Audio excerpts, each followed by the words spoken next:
witness for the servants the day up.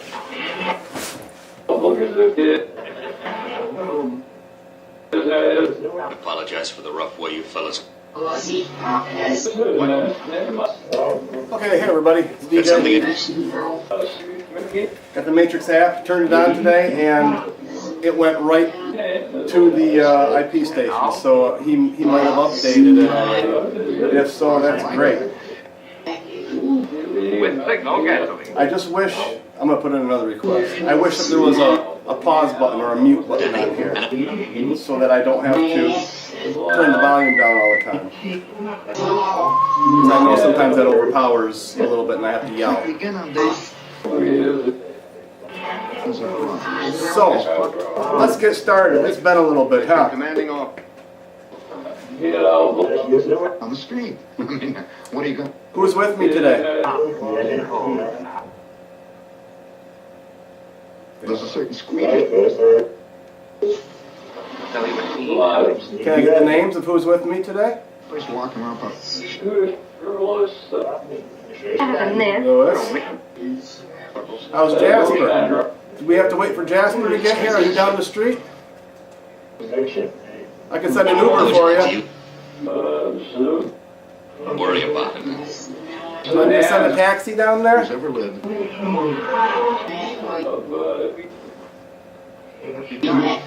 Alright, we're going to get started here because I am at the shop and anybody can walk in and ruin my session at any time. So what I want to talk about today is the Orleans County home, the poorhouse. And down the road, a couple miles, in a field, in the middle of a field, well, it never used to be a field, but we grew around it. So there's a cemetery.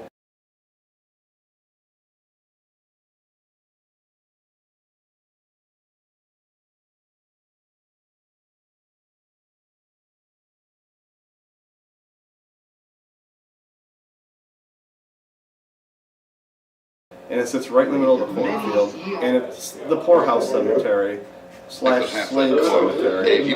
There's no names, only numbers. And I have to believe that this article and that cemetery are related.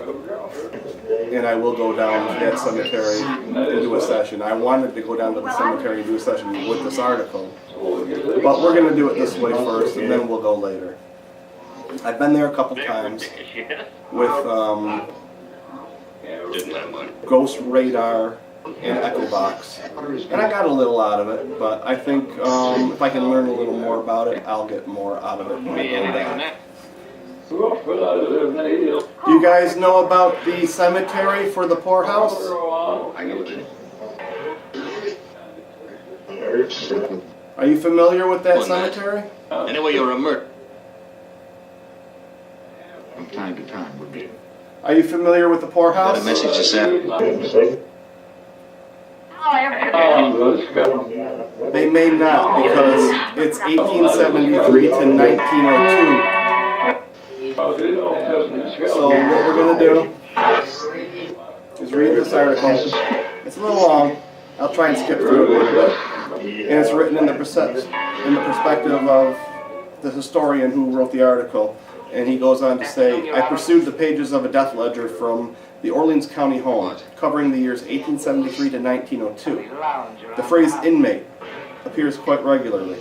Today we associate that term with people who are involuntarily held in jail, prison, or psychiatric facility. Rather focused description, which has evolved over the last few centuries, in its earliest meaning dating back to the 1500s. Inmate was used to describe someone who shared a residence, such as a visitor at a hotel, a boarding house, or a college student living on or around a campus. The poorhouse was a common place for inmates to gather, not because they were confined to a cell as we have come to accept the word, but because they shared a common residence. In many cases, the confinement of one to a county poorhouse was in fact involuntary.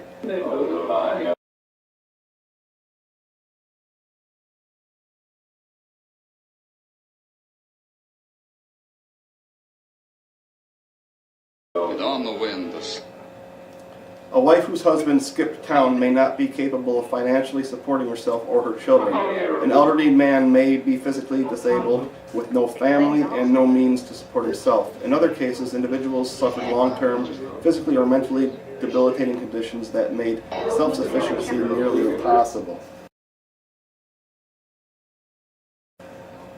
I take water. So, in your day, even in the 30s, Get all the men under. a lot of those people I'm saying, and it was a may have been known as mentally ill. They went to asylums. Are you guys, are you familiar with an asylum?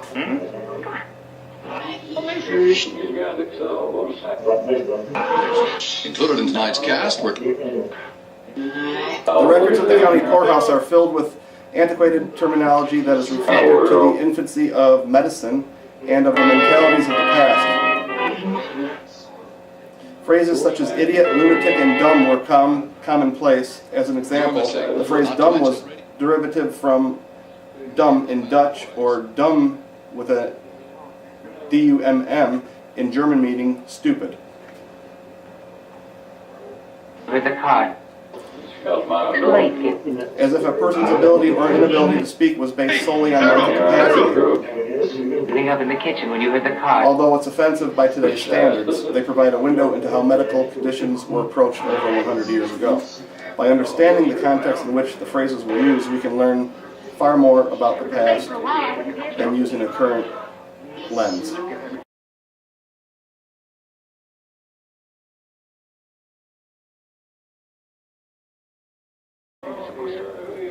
So what did you guys call people that were mentally unstable in your day?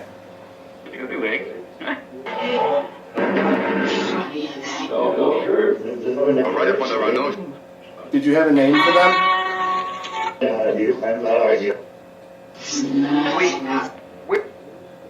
Weren't we, Trina? In 1880, the federal government issued a defective dependent and delinquent schedule for the U.S. Census, surfacing in earlier years of new immigration. The government sought new ways to restrict immigration, focusing on physical disability as a common factor for evaluation. The schedule sought to pinpoint those who were blind, deaf, dumb, idiotic, insane, maimed, crippled, or bedridden, and those in prison, in orphanages, or in poorhouses. Perhaps one more iconic cartoon appearing in Harper's Weekly in the early 1880s was that of a poorhouse from Galway, depicting a ship with Irish passengers aboard, those destined to become charges of the public and residents of the local poorhouses.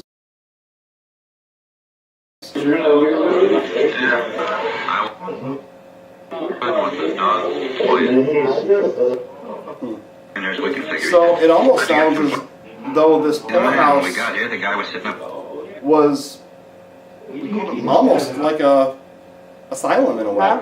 Is that true? Did we have an asylum here in town? The police will ask where he got the... I heard a yes in there. Well, that gun makes it ours. Although a great deal could be written about Orleans County poorhouse and development of physical institution locally, more should be said about the lives of those forced to live the remainder of their lives at an institution due to situations beyond their control. The county home, as it was also called, was supplemented financially by a 155-acre farm that raised livestock and grew crops. Those who passed away while living in the home were occasionally interred at local cemeteries by family and loved ones. Others who had no financial means or families to support such a burial were laid to rest under sandstone markers with numbers in the county home burial ground, and that's the place I was telling you about. So this is direct. Everybody walks by your house, is it? And I see the ball. So you guys, are a lot of the people buried at the poorhouse cemetery, were they insane? You know we're not going to let you do that. You know? Were those people insane that were buried there? When paging through the ledger of deaths, I thought it might be worthwhile to share a few bits of information on local inmates and residents who appeared both in ledger and in the 1880 schedule with the U.S. Census. Lorenzo Smith. He suffered from a deafness as a result of exposure during the Civil War. He was treated at Fort Monroe for approximately 4 months before he was discharged. Yes, that is sad. Rebecca Sherwood of Ridgeway developed melancholia and was kept under lock and key for her own safety. Today we might recognize this condition as depression. Almost ankle deep. How did you guys treat depression in the 1900s, in the early 1900s?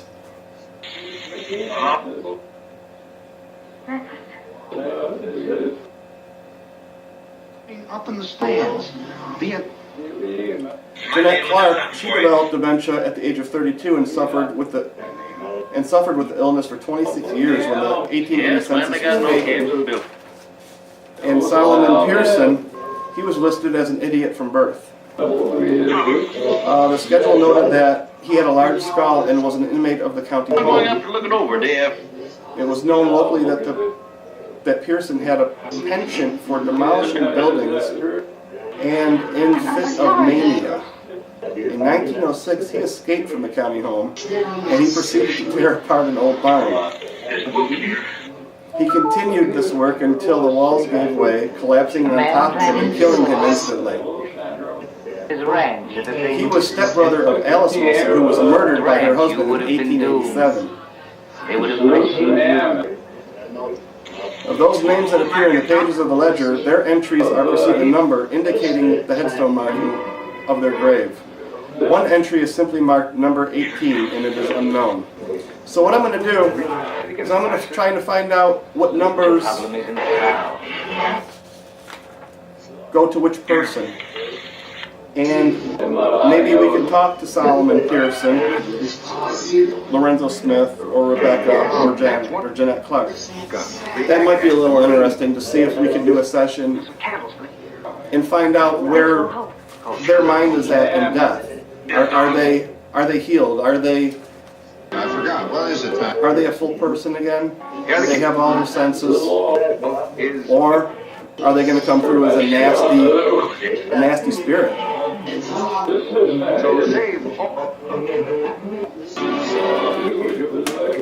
Yes, I hear you guys.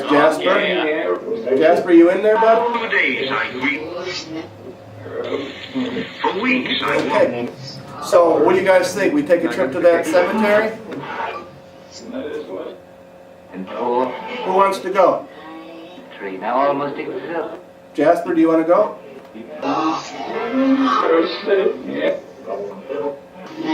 Lewis, would you like to go?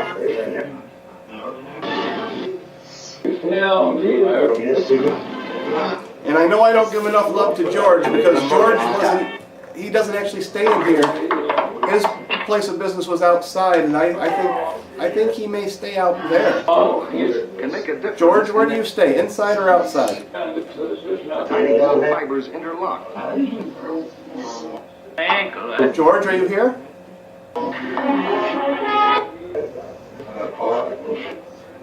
He came through the other day. I was talking to him. I was talking to him on the radio. I didn't record the session. George, are you inside or outside?